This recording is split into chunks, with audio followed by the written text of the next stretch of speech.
In this world, we will have trouble. There will be pain, there will be suffering, there will be difficulty. Today on the Working Cows podcast, we're going to talk to Dalton Darnell about his new podcast, The Art of Suffering.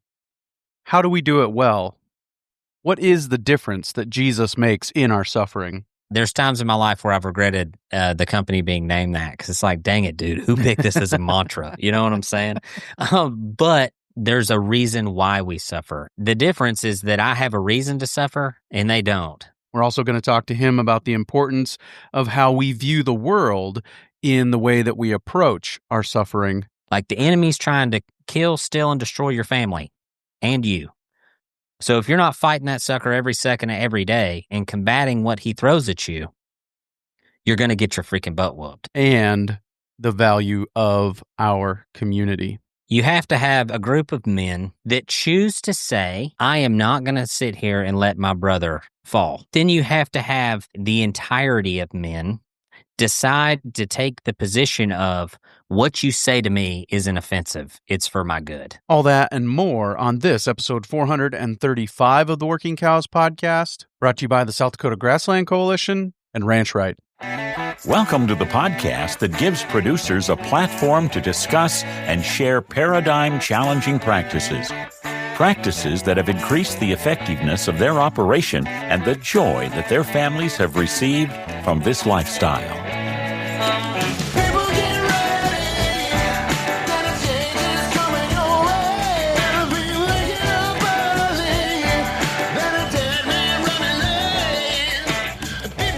Howdy, everybody. It's Clay Connery, host of the Working Cows podcast, recorded exclusively in the Understanding Ag Studios. Very excited to be joined by Dalton Darnell from 310 Ranch Life. You may be familiar with the YouTube channel, but Dalton has also recently launched a new podcast and a new YouTube channel along with it. And the name of that podcast is The Art of Suffering. We're going to talk to Dalton about how he has been dealing with a chronic illness and autoimmune disorder, and the role that his faith has played in helping that. And this is going to be obviously relevant to everyone because we all experience on some level suffering. How do we do that well? That's really what we're talking about today with Dalton Darnell of The Art of Suffering and 310 Ranch Life. But first, a word from our sponsor today, the South Dakota Grassland Coalition. If you're in the business of managing livestock, you've probably experienced drought, shortage of time, not enough help, and hefty debt. But facing one or even all of these challenges doesn't have to leave you worrying about how you'll make it through another year. Learn how to increase stocking rates, extend your grazing season, increase plant diversity, retain moisture in your soil, spend less time and money on weed control, and much more at one of South Dakota Grassland Coalition's grazing schools. During this intensive 3-day program, area producers, along with presenters from state and local agencies, combined hands-on activities in the field with classroom-style presentations to walk you through the steps necessary to create a grazing plan that suits your unique operation. Reserve your spot at one of the 3 grazing schools today at sdgrass.org. Dalton, thanks for joining me today on the Working Cows podcast. Yeah, you bet, man. Thanks for having me.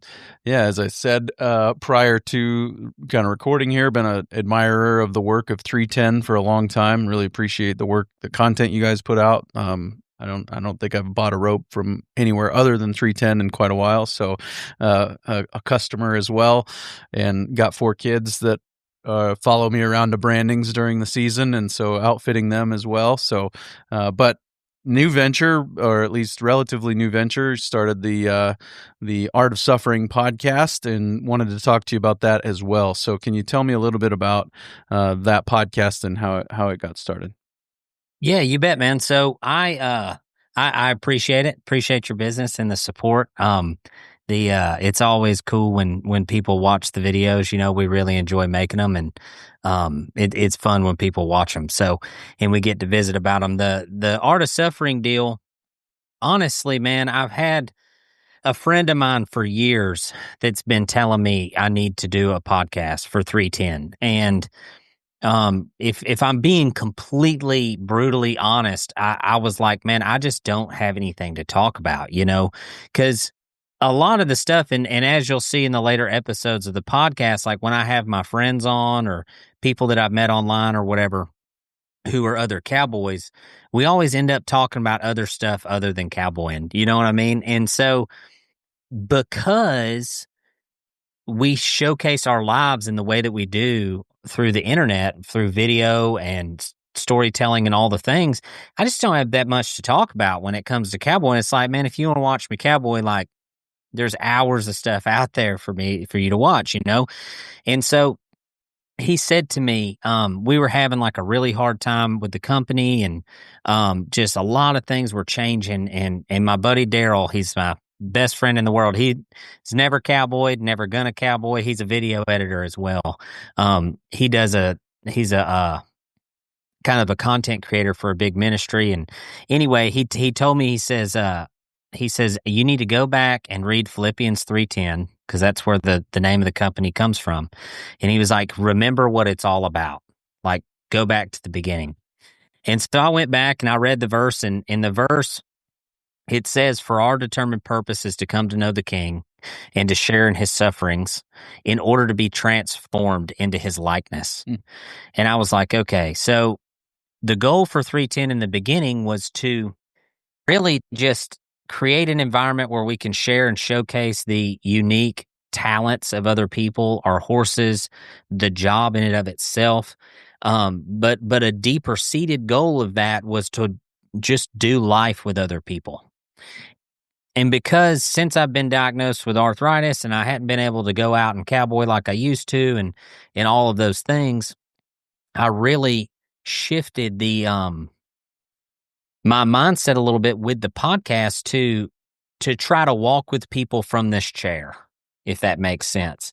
So that was kind of the heart behind it, was like, okay, well, we're all suffering all in different ways. And I feel like men in particular find themselves on an island with this quite a bit. And so I just kind of wanted to offer a little bit of hope, shared lessons and mistakes, you know, where it's like, hey, man, we're all on the path together and you're not sitting out there on an island by yourself. You know what I mean? Yeah, no doubt. Yep. I think, as you said, you hit the nail on the head, men, especially agriculture, guys in agriculture too. You know, I think there's probably even another layer where there's less vulnerability, less openness, less transparency in those relationships, at least until I think that it's kind of both ends of the spectrum. The guys that you know on a surface level, you know, there's less of that, but the guys that you know really well, there's maybe more of that in other places because you've gotten through that outer layer and you've gotten below the surface, and then there's that deeper connection. So yeah, I definitely see that being true. So you mentioned the arthritis diagnosis. Is that rheumatoid arthritis or what kind of? No, so I have what's called psoriatic arthritis. Okay. So it is arthritis of the small joints. So it's going to be hands, feet, lower back. And it's also paired with a skin disorder. So psoriasis is a skin disorder, and 30% of people who get psoriasis get the arthritis. It's just kind of a freaking weird thing. I don't know. I've been to a bunch of doctors over the years, and honestly, about 3 years ago, I quit taking all the medication because the dang side effects are just horrendous. And so the gym has always been super helpful. I basically looked up what was going to happen to me. It's like, okay, well, if this is what I got, what's coming? And basically all of the associated illnesses with this came from getting fat. So I was like, okay, just don't get fat. You know what I mean? So I started hitting the gym really hard and like trying to stay in there. And oddly enough, when we went to Wyoming for that season, it completely went away. It's unbelievable. And I don't know if that's like God was giving me a gift so I could cowboy out there and have fun and not hurt all the time, because the miles out there, dude, are just, 25 miles a day is just not happening. So, not here anyway.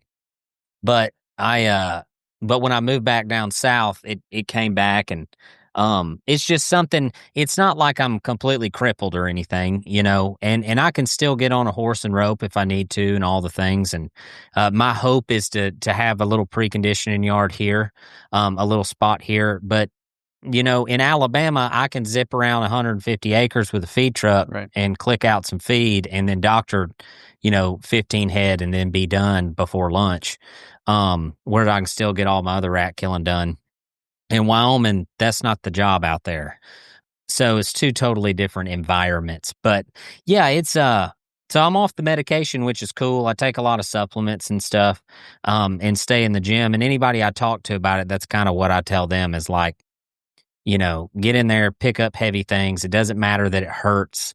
It's not broken. It's kind of like a sprained ankle, or a jammed finger. Like you can still play. Or work or do whatever. It just is uncomfortable. Yeah. So let's take a quick break and hear a word from our sponsor today, Ranch Right.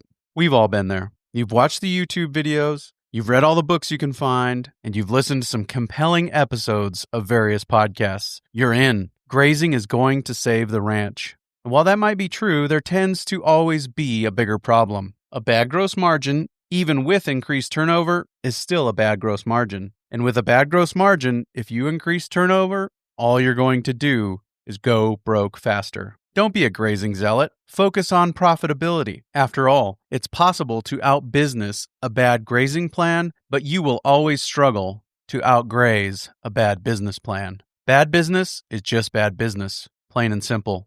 Don't get stuck there. Ranch Right has a team of financial experts who help you focus on profitability and ranching right.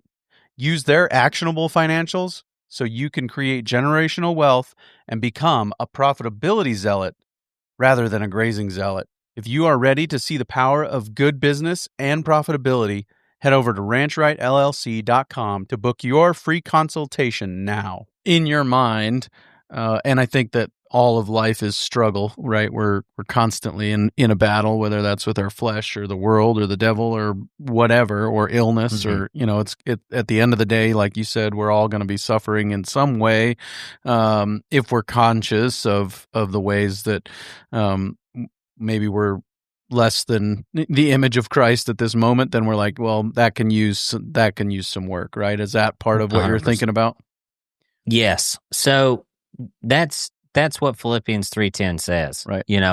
If you're going to become like Christ, you will suffer. Right. That's a fact. Yep. And I've regretted, there's times in my life where I've regretted the company being named that, because it's like, dang it, dude, who picked this as a mantra? You know what I'm saying? But it's a reason why. There's a reason why we suffer. And that's what's important to me. Just going through life. And I have discussions with believers and non-believers and all sorts of people. The fact is that they're going to suffer too. Mm-hmm.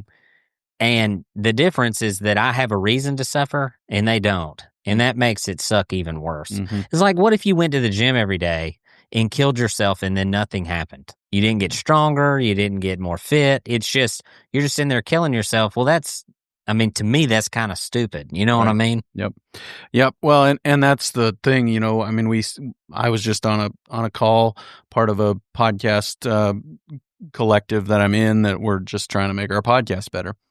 Mm-hmm. And, one of the gals in there was talking about what she's doing, and she's trying to help people who are dealing with this certain type of issue, and I'm being vague intentionally, but anyways, and she's got her own set of solutions. Well, I'm like, you're taking a biblical practice and divorcing it from the lordship of Christ and trying to still get the benefits. Mm-hmm. And I'm like, and I see that so much in like the mental health space when I go to ranching conferences or agricultural conferences, and they'll have a talk about mental health. And it's like, yeah, I know probably the people you work for won't let you say Jesus in this context, but you really need to say Jesus in this context. Like he is the one, right? He's the guy that you got to invite into your suffering and fill up, like Paul said, also fill up in your flesh what is lacking in the sufferings of Christ. And And there is nothing lacking in his sufferings, but there's lacking in my flesh. My flesh is lacking. And I can take comfort in the fact that Christ suffered and he knows what suffering is like, and he promised to be with me. I mean, that's part of what this art of suffering is, right? Is coming to some of those realizations too. Well, 100%. And that's kind of it's, when it boils down to it, in the second episode of The Art of Suffering, which I have multiple episodes on like listening, like Spotify or whatever, but on the YouTube channel, we're just on episode 2. And in episode 2, I talk about Ephesians 2. And in Ephesians 2, the first 3 verses talk about how we all deserve wrath, right? But then it says in verse 4, it says, but God in his infinite wisdom and mercy saved us. And so what this allowed me to do is throw away all the other bullcrap that the world says you're supposed to be, and you just love people with the understanding that we all deserve wrath. And I do, you do, everyone does. And so you just love them and you walk with them. And I'm the same way. You can't hardly listen to somebody talk about a mental health problem and not interject Jesus. Like if you know them, he's the answer. Okay, there's no other answer for anybody who thinks there is. You're wrong. I'm sorry. And it's just facts. It's a fact. That is the antidote, because all of the other isn't going to heal. You're not going to not suffer. Everyone is. So the fact is that once you have your why, well, then you can walk in that confidently, go love on people, be a good dude, and just walk with folks down the road. And that's what, my heart was changed towards the Lord through work, through working with other believers and other men that I got to see be real. And I never got that in church. Still haven't to this day. Tried quite a bit, honestly. And so for me, I feel like God treats me like a using horse. Like, hey, me and you are going to get together and we're going to go do a job. I'm going to ask you to walk off into the world and be who I made you to be. And that just so happens to be a guy that's pretty rough around the edges, blunt, straightforward, and that I think he needs that sometimes. He needs that person to be able to walk out and do those things. And so that's what I strive to be as far as that goes. But when it comes to changing other people's hearts, like the point is that guy up there talking about mental health, saying to people who don't understand you need Jesus. Well, they don't understand that. But you take that same person that doesn't understand that and you stick them in this chair, this saddle next to me all day long, they're going to meet Jesus. You know what I'm saying? Mm-hmm. In one way or another. Yep. Yeah, no, I totally think that I understand what you're saying. I think that one of the things that frustrates me is so much, and I work with students quite a bit. I spend at least a week, if not a couple of weeks every summer with kids under the age of 18 at a camp that we run. And one of them, one of the things that I'm hearing more and more frequently is the issue of anxiety. Well, there's a verse for that. Be anxious for nothing, but in all things by prayer and supplication, let your requests be made known to the Lord. And that's not like hey, this is a good idea. No, it's in the imperative voice. It's a command. This is what you have to do. If you're gonna survive this world, you can't go go through life anxious for every little thing that comes your way. And then the next verse is, and the peace of Christ will rule in your hearts, will guard your hearts. And somebody pointed that out one time, and I meditated on it for a while and thought about it, and like, but the promise of the peace of Christ guarding your heart only applies if you are being anxious for nothing, but in all things by prayer and supplication, making your requests known to him. If you're not doing that, then you're not going to have the peace of Christ. You are going to suffer. You're going to suffer alone. You're going to suffer for no reason, right? Like you said, you're just going to go in the gym and kill yourself, and you're not going to get fit, and you're not going to get strong, and it's going to stink, So I think that's the point, right? We got to use the scripture as it was intended to be used and not cling to promises that are contingent on us actually doing what the scripture said to do. 100%. And I would say a big failure on my part is losing the focus, not maintaining my focus on that this is a minute-to-minute thing. So like when God says, or when the Bible says that, you're supposed to pray and offer your wants and everything to God in order to lose your anxiety, that's not a one-time deal. Yeah. This is every freaking minute of every freaking day. And I will be the first to say that the whole point of trying to be honest and almost fluid in this thing when I'm talking with either another person or just to the camera is to share that I fail at that all the time. So it's like the way it goes, if I wake up in the morning and get up on time, go to the gym, kill it, get a little Bible reading in before the kids get up, and then lose focus. And then by lunchtime, I'm just, because my day has sucked, you have to regain your focus. You have to go, okay, why am I getting so angry? And this is every day of my life. You know what I mean? Or you wake up late, you don't go to the gym, you feel like crap, you're like, okay, all right, what matters here? You know what I mean? And so I think what a lot of people do is they go, okay, they open the book. All right, Jesus has saved me. Now I'm a believer. Close the book. I'm good. Well, why do I still feel like all the time? Yeah. Because you lost your focus. Yeah. You know what I mean? And so those are the types of things that I think once you find yourself in a community of believers who aren't just preaching love and cotton candy and rainbows, that are like, we're freaking warriors, buddy. We're here to freaking fight the enemy. Like the enemy's trying to kill, steal, and destroy your family and you. So if you're not fighting that sucker every second of every day and combating what he throws at you, you're going to get your freaking butt whooped. And so you find these people's lives end up like this. And this is a minute-to-minute thing, right? You're like, oh, yeah, God is good, blah, blah, blah, blah, blah. And then 20 minutes later, you're flicking a dude off in traffic. You know what I mean? It's like, and so understanding that gives you a whole nother way to maintain your focus and being able to offer yourself grace in times of like, okay, I'm angry, I'm having a hard time, And so I talk about that a little bit in the podcast, if I remember correctly, but it's like with the suffering thing, it's like, okay, I'm feeling all right. I'm getting my stuff done. And then you wake up one morning and your back's slam crippled and you're just angry at God all day.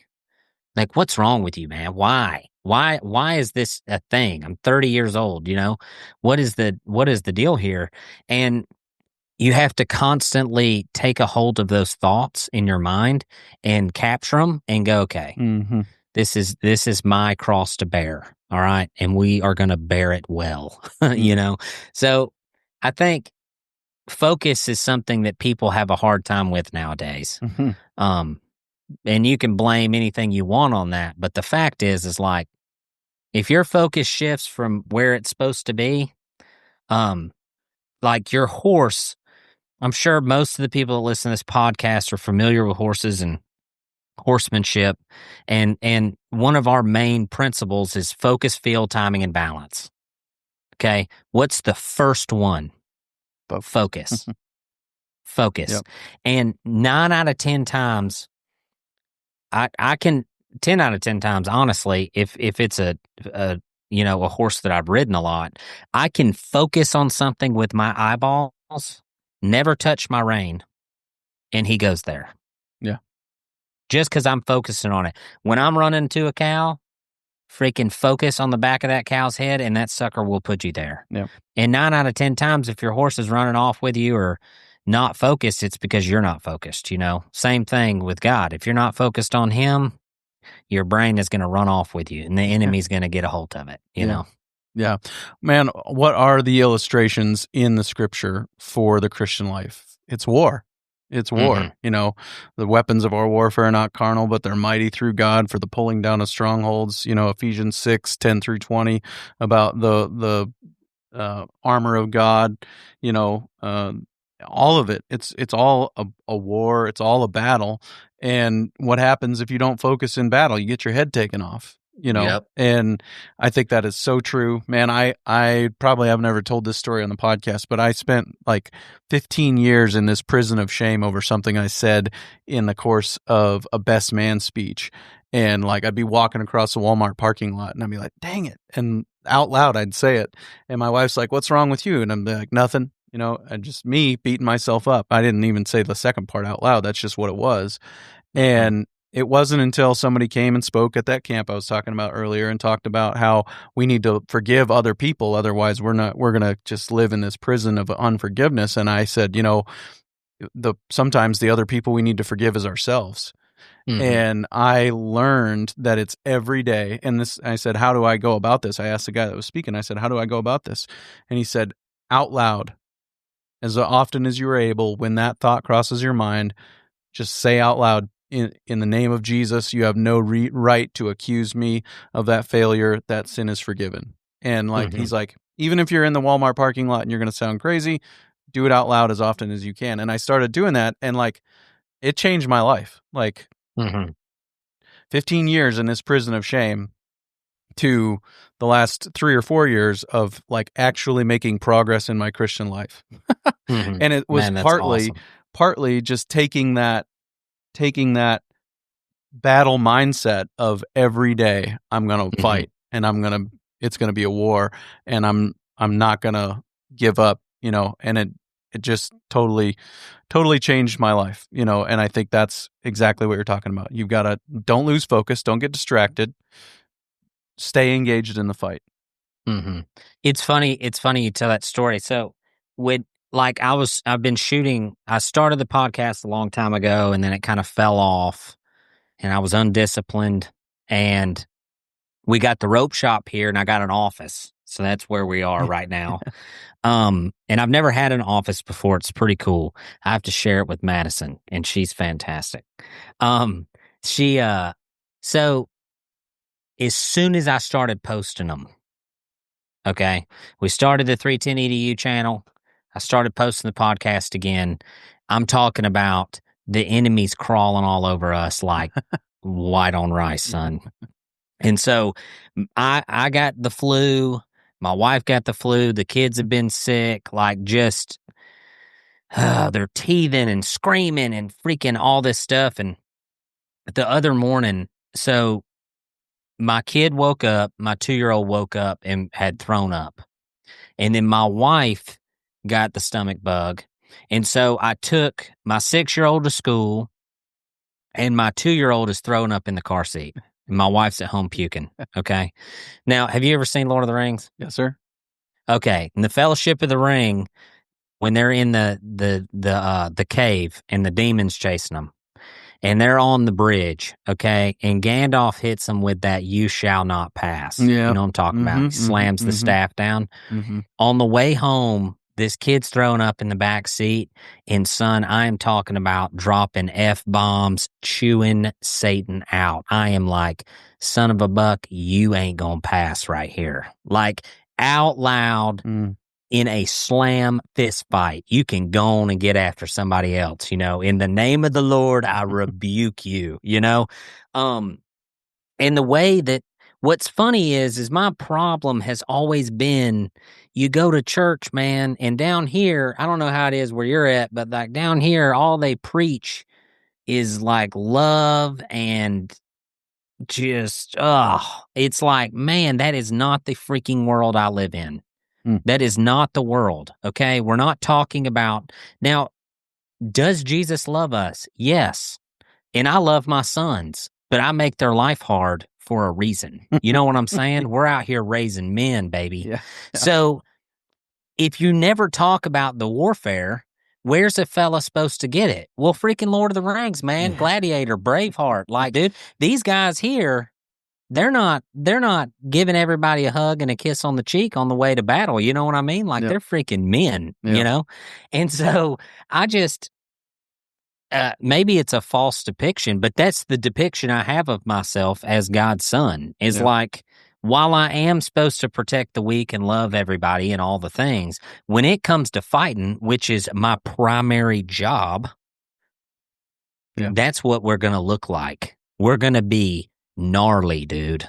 Just slam men, a unit, you know?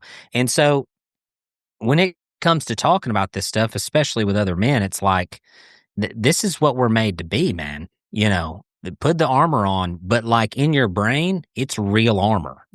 It says in the Bible it's the word or whatever, but hey, buddy, we're putting helmets on here. It's time to go to work, you know? Yeah, absolutely. You know, I think that we have to look at it that way. It's gotta be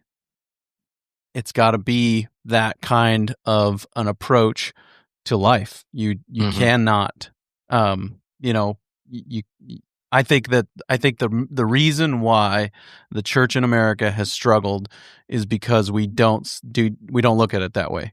We don't look at it as a war. We don't look at it as a fight. If it is a war at all, it's a spiritual war. It's not really real that you can touch it, and you don't really know how to fight it with these actual tools that you've been given.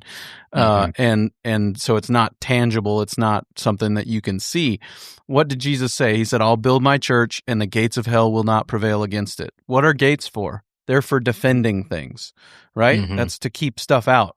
Well, where are the gates? They're on hell, and we're the ones busting down the gates. We're the ones advancing. The same with the armor. The armor is not defensive. It's all on the front. There's no armor on your back. There's no armor on your back. There's no armor for retreat. There's only armor for going forward. If you look at the armor in Ephesians 6:10 through 20, there's only armor for going forward. It's all offensive. So, and we haven't had that posture. And I think that's why, to your point, we've been getting our butts kicked individually and on the whole in the culture for the last 50 years, 60 years. Well, and I think the key, there's two keys to me. You have to have a group of men or women, either way, that choose to say, I am not going to sit here and let my brother fall, right? But then you have to have the entirety of men decide to take the position of what you say to me isn't offensive. It's for my good. Right. So last night I was doing a podcast with Richard for the Art of Suffering. And I said in it, if you're fat and lazy and sitting on your couch, you need to get up and do something. And then I had to explain myself. I was like, okay, I'm not saying that I hate fat people because I've been fat. What I'm saying is being fat and lazy is no good. Get up. It's to hold you accountable, right? It's to say you are built and made to do better. And then, but what you have nowadays is if you were to go into a church house and say that, you're going to get in some trouble. It's going to be a problem. Yes, sir. So the fact is like, not only do we have to be bold enough to say a spade is a spade, but the person who's bold enough to say that also needs to be able to take one off the chin and go, you know what, you're freaking right. And that's the whole point. And I say in the deal all the time, like, I don't know anything. I'm not here telling you how to be or how to succeed in life. I am on a path, and I have failed more times than not. And if I can share that failure, wisdom is the wise application of failure. So take it for what it's worth. Let it help you down the road a little bit. All I'm trying to do is be willing to share it, because I think that's the biggest failing of a father is never allowing your kids to see you fail or trying not to. Because how am I supposed to learn how to fail if I don't ever watch my dad fail? Like, you're supposed to initiate me into manhood. You know what I mean? So without seeing you suck at something or struggle or whatever, how am I supposed to know how to react when I do it? You know? And that goes for any mentor to another man, you know, like the men around you. If you're the kind of guy that is too prideful to fail in front of somebody, you have to look in the mirror on that deal, you know? So that's kind of that's part of the heart behind the whole thing is like, I've sucked at a lot of things in life and I've done a lot of things wrong. And if I can just offer a little bit of that or all of it, if somebody can come and get a little bit of that, I'll say it all, but whether you sit for the whole hour or not is up to you, you know? That's a way of helping a guy down the road. And this kind of came about through the roping. Like I've progressed probably as fast or faster than anyone else in the world when it comes to roping. I didn't rope anything horseback until I was 25 years old. And so, but I attribute the video to probably 70% of that learning. I mean, I've not only got to go and rope with some really handy people, but I've also got to film them and watch them over and over and over again. And so it's like watching game tape every day because I'm the video editor. It's what I do. I make cool videos. And so I see the nuances in all of it. And so it's no different than sharing your failures in life with other men or people coming down the road. It gives them an opportunity to go, you know what, man, I'm not going to run that red light because you already did it and I ain't got to. Yeah. Yeah. Man, that is so important. That piece about being able to fail, being willing to fail, and owning it when you do. I've been asked before a couple different times about advice I'd give to young parents to be my oldest is 16, my youngest is 10. And I always tell people, first thing I always say, repentance. You need to be able to repent to your children when you blow it. And last Sunday, spoiler alert, full disclosure, I'm a pastor of a church. So last Sunday, I preached on taming the tongue. And Sunday afternoon, I used a unkind tone with my daughter. And so I come in the house, I'm like, hey, I'm sorry. That tone was not right. Please forgive me, you know, but that's how that goes, you know. I mean, well, how are they supposed to know to do that if you don't do it? Right. It's genius. Yeah. I don't know, man. Yeah. But if you say, I want you to follow Jesus, as that's my wife and I's goal, our kids that follow Jesus, right? That's what we pray every night in bed, is that they would grow up to love Jesus. But if what they think following Jesus is that guy's a jerk and he never apologizes for it, do you think they really want anything to do with that? No. No. Well, and I say I mean, really all the time, like probably more than I should. The problem with Christianity is Christians. I mean, that's the turnoff, dude. That's where not even 99%, it's 100% of people who are like, I hate Christianity, are not saying I hate Jesus. They hate Bill down the road that beats down the doors at the Church of Christ and then screams at him for touching his lawn. You know what I mean? Like, that's what they hate about it. And if Jesus ran the church, then everybody'd go. That's the point. And there's something to getting with other believers that are like-minded and not like-minded, that are just believers, and having discussions about, you know, holding one another accountable. And for myself, you know, what that's looked like for me has not been in the church. It's been in real life, because what I've found and down here is it's a lot of hypocrisy, right? It's fake. It's just surface, maybe not fakeness, just surface, right? You don't go in there and air out your crap, you know, but when I get in a small group with men and they're talking about the biggies, right? Like lust, freaking porn, anger, like the things that will destroy a man's life, that will destroy his children. Like, and you really get in these actual conversations with folks, that's life altering for young men, in my opinion. It has been for me. Like, my granddad was a pastor. And of course, I would go listen to him speak. And he was a marriage and family counselor. He's a fantastic mentor. He's an absolute sage in my life, you know.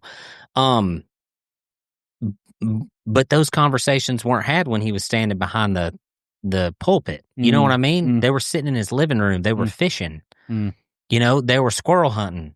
Yeah. And so that's where I feel comfortable. Mm-hmm. Like, I have this video, dude. I'm gathering in Wyoming, and I'm riding this freaking jug-headed puke, dude. Just a big jug-headed sucker. And I'm looking, I got like 15 head in front of me, and I'm looking out across the fence there to the wild blue yonder, and the sun is just cracking over the mountain. And I just start praying out loud. And I'm like, God, I don't know how I've gotten to where I am, but thank you so much. You know what I mean? Because that's where I feel them. Mm-hmm. Like, in college, I fished for a school down here, and I traveled all over the country and fished tournaments. And in the morning, when that sun started peeking over the top of those trees, is when I was like, man, the king is the king, baby. Mm-hmm. He's the one, you know? I really value honesty, you know, and I value people suffering, and I value them showing it, because you can't learn anything without showing it. Yep. Nothing. Yeah. And the answer, you know, to the issues with church and everything. And I mean, Jesus did his fair share of turning people off too, right? Flipping over tables and chasing out the money changers, and ultimately getting crucified because he would not stop telling the people that they were hypocrites and all those things, right? I mean, all that. But the answer to all of those issues with people and their problems and their hypocrisy or surface level, not going deep, isn't necessarily just to say, well, the church isn't for me. It's to create that community. And then, I mean, when you create that community and it centers around this kind of a lifestyle, I think then that's a church, right? People that get together, fellowship, try to make each other better. I tell my church quite often, fellowship isn't when we stand around for an hour after the service and talk. Fellowship is when I see a character trait in you that makes me want to be more like Jesus. That's fellowship. You know, fellowship isn't just the fact that we're near each other talking. It's that I want to be more like Jesus because of the time we spent together today. Yeah. Than I would have otherwise. I think it's funny. I tell my wife all the time, I'm like, every single person on earth has a Christ-like quality. Like, if you look hard enough, you can see it. Even non-believers, I mean, you name it. That, like, if you're looking in there, like, I got some family members that are nurses that are not believers. Okay. But the ability to go in there and serve people and do what they do, that's Christ-like. They don't even know it. You know what I mean? They don't even know that's what they're doing. Yep. But when you start looking at the world in that way, it becomes quite obvious. And I probably have very few Christ-like qualities, and that was my hesitation on becoming a believer for a very long time. Was like, the depiction that I was given from the church was like, there's no way I can be that. You know what I mean? There's no way. And that is not true for anybody who feels that way. That is a lie from Satan. Yep. Yeah. Well, I think that, you know, that just goes back to being made in the image of God. We're all made in his image. And so there's going to be some of those attributes that shine through just because you're made in the image of God. And so people are going to have those different tendencies. So, great conversation. We could go on a long time, but I do want to just kind of hit some of the high points of what you think are some of the keys to suffering well. Okay. And I mean, kind of the outline of the podcast as it's been released so far, I think that's kind of what you're doing, is building the case of this is how I approach this topic, right? Right. So, for me, one of the biggies is maintaining a positive mental attitude, and that's easy to say, hard to do. So, I do really well with finding the silver lining, so to speak. So, if I can see the benefits, right, or even fabricate them, then I'm okay. I'm good at suffering. And I'll just give you an example. I've used the gym a lot, but this time I'm going to use the gym is the easiest example for this, but the arthritis is something that's a personal thing for me. So I am like I got a big motor. I like to go. I like to have a goal. I like to accomplish things. I like to stay busy. Having small children is not the time for this. Okay. If you want your wife to be all right with you, once that sucker gets here, you better chill out. You better chill out on your own goals and have an understanding that what you wanted just got tabled for a while. And so my son came and I got diagnosed. Man, he's probably a year old. So it's been about 5 years. So that's about right. And what arthritis did is it slowed me way down. Like, not really my mind. I still have lots of goals, but my ability to just go, just, it isn't a thing. And what it's done is it's allowed me to enjoy them, to enjoy this time with my wife, to enjoy my small children. And there's been a lot of days that I've been angry about that. Like, why did you give me? I cannot go and do, And then I kind of came to the realization of like, man, I don't really need to be going and doing. I just need to be a dad, And so that's one way, is find the silver lining. I don't care what it is. And there's some stuff out there that's way harder than arthritis. Yeah. Your kids dying or, cancer. There's a lot of things that are way worse, but there is a purpose for your suffering. 2 is I find great value in being very realistic about it. So when I know something's going to suck, I have no problem saying out loud, man, this is really going to suck. But one interesting fact about cowhands in general is most of them are good at suffering. They're good at it. Not only are they good at it, but they freaking like it. It's like the worse it is, the more they want to do it. It's like, man, you want to go tag calves or you want to go rope that maverick bull on the neighbors? Oh, let's go get the bull, And so I've always found that very interesting. And I find that within myself to a certain degree. And there's lots of gathers in Wyoming that I was like, this is going to suck, But then when you get through it, having the understanding that climbing the mountain, so to speak, is there. I mean, there's some weight to that. There's a story to that. And so that's fun. So if you have this understanding from the beginning of your suffering that the pushing through of it will transform basically every part of you, there's value in that. There's value in just that.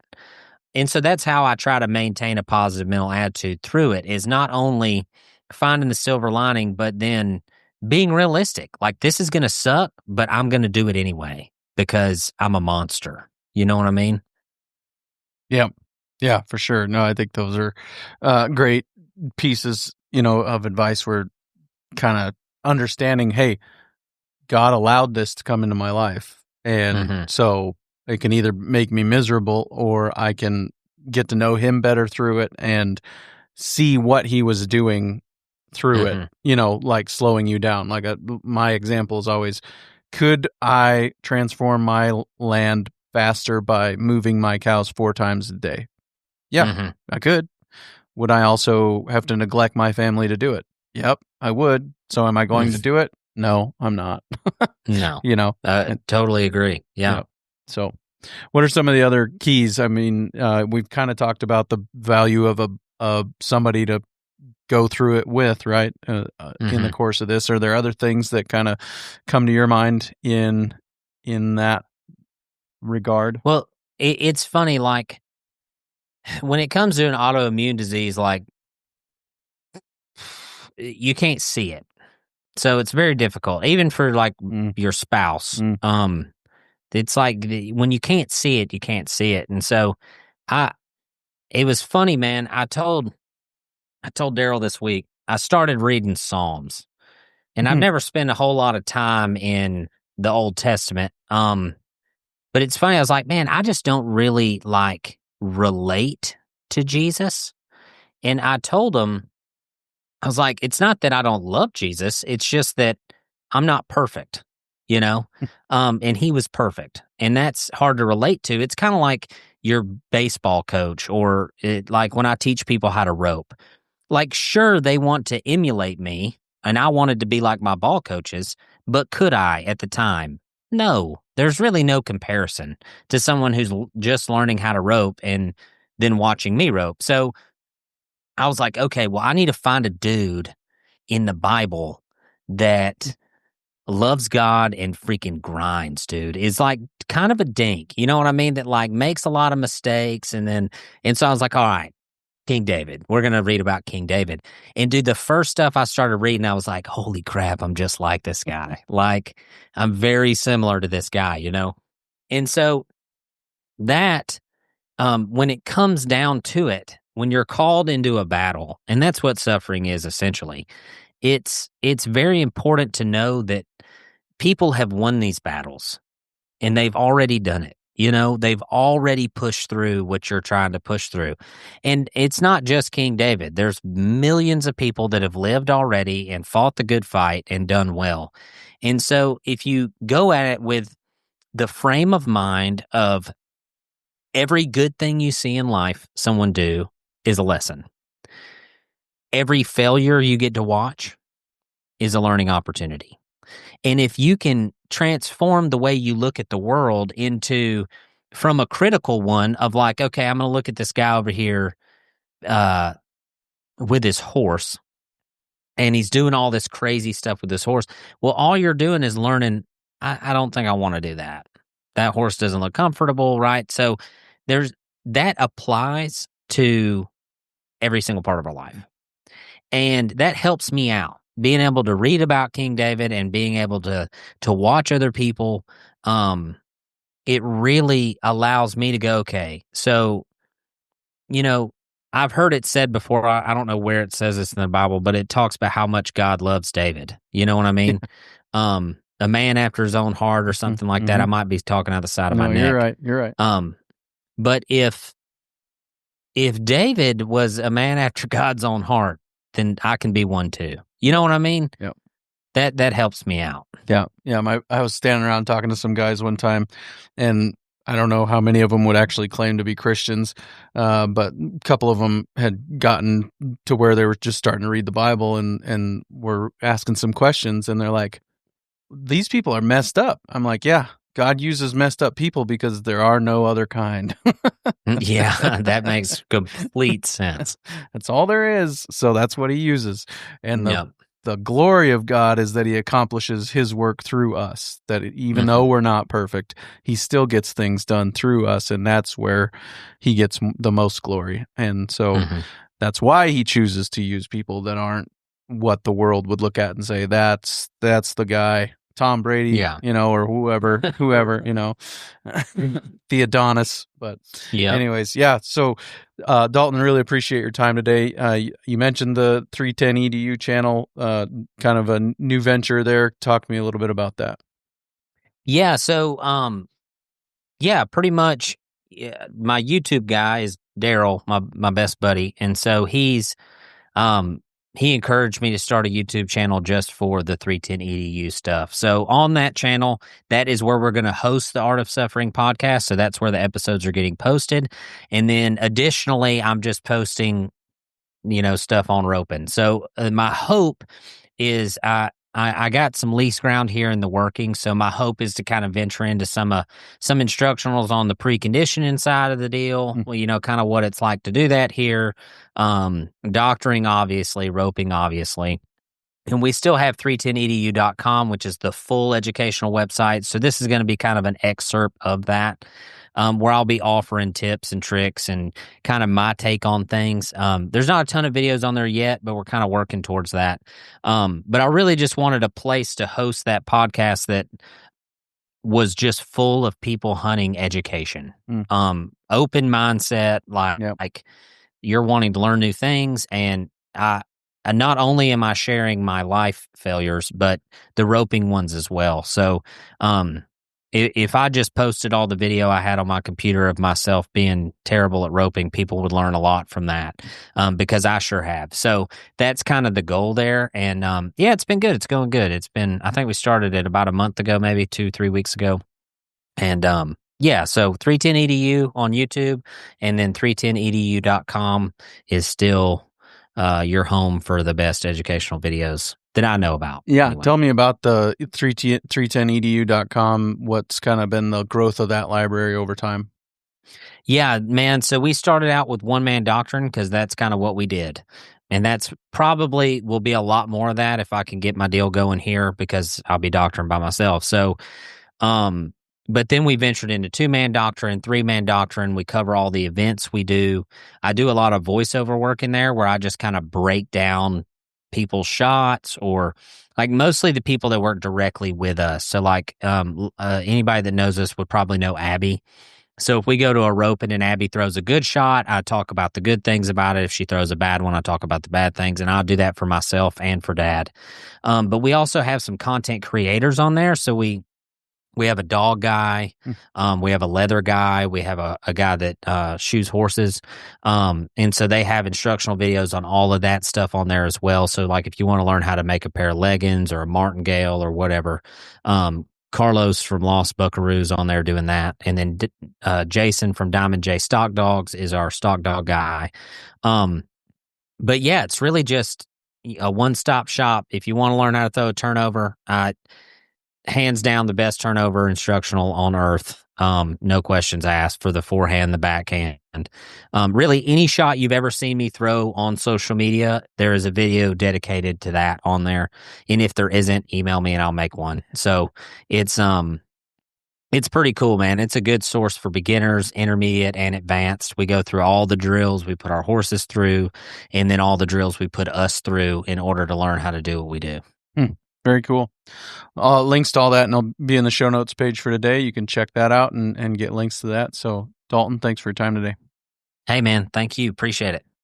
Very good stuff there with Dalton. Really appreciate his perspective and kind of how he has come to understand the ways that he can suffer well and endure hardship and gather himself with a bunch of people and share in that as well, and hold each other accountable and challenge each other to pursue more and more higher degrees of faithfulness in following Jesus. So very much looking forward to the next episode of the Working Cows podcast. We'll be talking to Eric Fuchs and Brian Doherty of Understanding Ag about how do we manage water quality.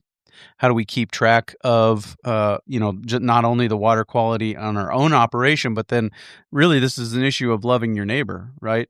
How do we love our city cousins with good water quality from the land that we are managing, because it's impacting them as well. So look forward to sharing that with you, coming your way real soon on another episode of the Working Cows podcast. We'll see you then.